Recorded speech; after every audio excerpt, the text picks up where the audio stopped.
Okay, we've got some breaking news for you. Sky is partnering with Arsenal striker Alessia Russo and Goal for Girls to call for national action on girls' sport. New research shows that girls in the UK are missing out on 280 million hours of sport every single year, a gap that, if closed, could unlock £6.5 billion in economic and health benefits.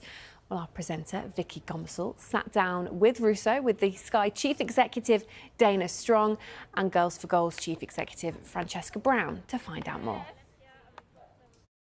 What's your memories? I mean, it's not that far ago, is it? But what's your memories of playing sport as a teenager? My earliest memories are starting out with boys and then progressing into girls' teams and just loving not only playing, but like being around everyone. Yeah. The camaraderie of being in a sports team, I think, is a group like no other, and you have friendships that are so different to normal, like my school friends and things like that. But it was in the belief of my teachers and my coaches around me that pushed me for county trials, then in academy football, and then yeah, I broke into the England pathway, and once you kind of get there, then you're really supported and well looked after to be given what you need to take it to the top. Fran, would you be where you are now if it wasn't for sport?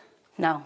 And that's one of the things that I really do emphasise through our programmes, is that the importance of having sport in a young person, but a young girl's life.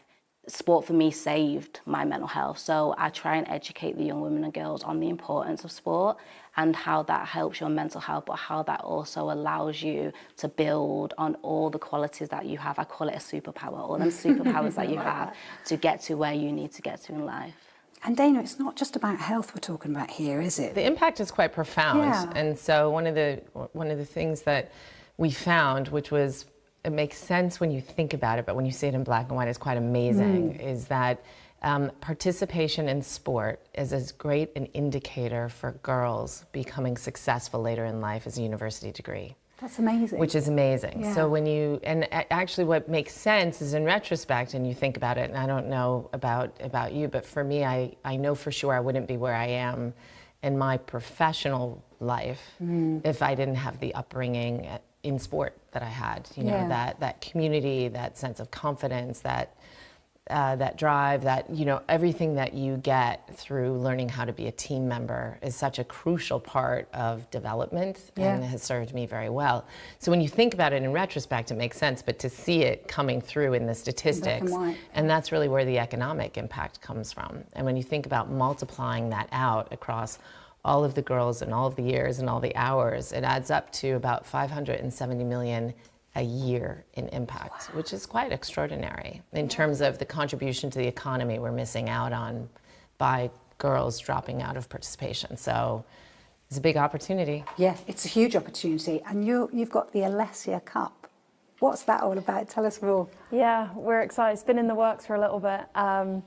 But it's an opportunity where I think over 150 girls hopefully can come out and just play in a tournament where you can have the chance of winning, but also, like Fran said, be a part of a team, feel valued within your team, within the whole tournament in general. And I remember back in the day when I used to play tournaments at school or with my local team, they were like my favourite things to do as a kid in football, because you're out all day, you're playing from the morning till the evening, you're with your team the whole day, you just have loads of games and loads of fun. So it's something that we've wanted to do for a while, and for me, I'm really passionate about helping young girls, because I think while I've got the platform that I have right now, it's important to use it, and we do have a lot of power as players now, which is amazing, and we feel very grateful for it, but we want to make sure that when we're old and retired and watching football, that these young girls have everything that we have and even more. Dana, what do you hope to achieve with this collaboration, and what sort of help do you need with this? We should be having 2 hours of PE a week. You know, that is a really important foundation, actually, exactly, to make sure that we keep getting participation. And we have to acknowledge that really looking at school uniforms and making sure that girls feel comfortable in what they're being asked to wear in those 2 hours of participation, that's a really important component of it. We really think that it's important to have a policy which is around equal access. So girls can't participate if there isn't equal access available. And so that is, again, just a really important pillar. And it's common sense. You know, when you think about it, of course, girls should be given the choice. They should be given equal access. Yeah. And the last thing, what we found is that over 55% of girls said that role models really matter in terms of drawing them into a sport. And so, you know, this is where the power of somebody like Alessia really comes in. And if we can do more in terms of getting women's sport on TV, in broadcast channels, you know, we really think that that's a really powerful tool of getting more participation.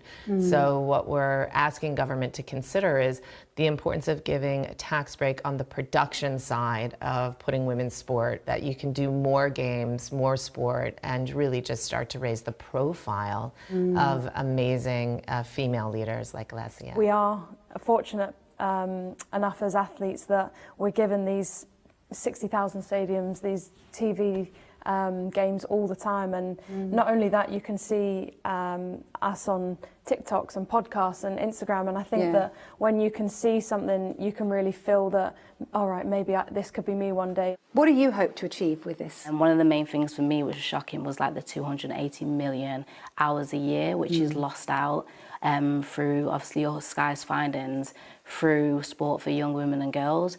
And I think we're at a stage now where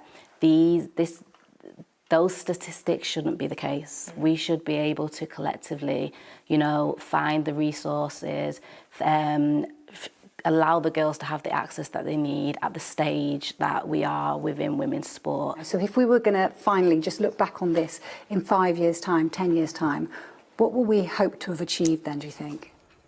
I always say, for me, when I look back on life after football, is that there's not one girl that doesn't know how to get into a team, where to start, where she can access football. And I think that as a boy, you would never have to question that. And us as females sometimes do. And maybe you don't want to start with the boys' team, you want to go all in with your girls' team. So I always say you never want to miss out on the next superstar that could be a future Lioness. No, a future Lioness, a future Arsenal player. You never want to miss out on those kind of players just because they can't find a team or they can't access the sport or they're not given the opportunity to. And yeah, hopefully we can look back in not too far away and see that, yeah, we've changed it for long term and forever.